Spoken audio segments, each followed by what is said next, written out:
Hello guys, good morning. Paano linisin ang ating mga Facebook account kung ito po ay mabagal na or lagi na pong nagahang? Ngayon, open lang natin ang Facebook app at ilagin po natin ang ating account. Tap 3 lines. Scroll down. Tap Settings and Privacy. Tap Settings. Scroll down lang natin. Dito po sa Your Information, itap natin ang Activity Log. Dito, iswipe po natin guys pa left. Hanapin niyo po dito ang Video Search, Videos Watch, Search History. So, itap lang natin ang Video Search. Tap lang natin ito. Kung meron po kayo dyan guys na mga sinearch na mga video, i-clear searches nyo lang guys. Kailangan po ang nakalagay sa inyo ay no items. Kung meron po kayong mga sinearch na videos. Back lang natin. Dito naman tayo sa Videos Watch. Tap lang natin.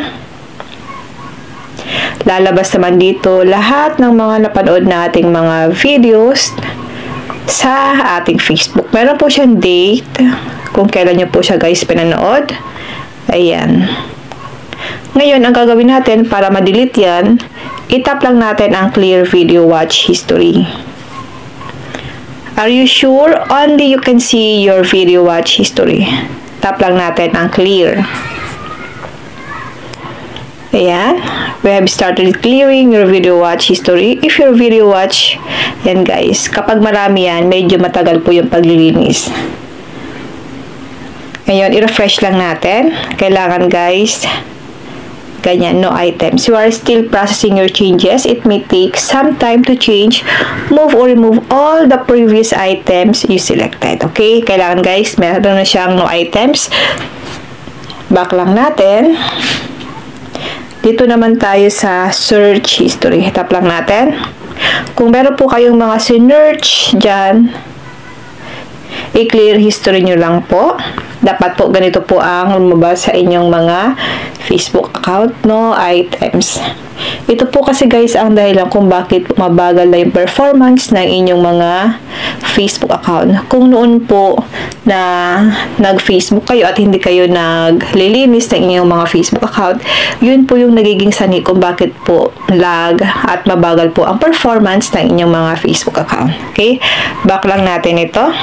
Dito, i-long press ulit natin ang ating Facebook. Tap nyo po yung eye icon.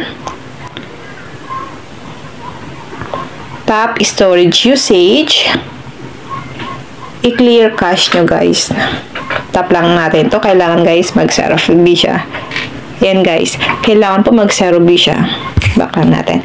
Ganun lang po guys kadali at kasimple kung paano po natin lilinisin ang ating mga Facebook account kung yan ay mabagal na yung performance or nagahang na or naglalag na pa ang inyong mga Facebook account. Kailangan din po natin kasi ito guys linisin.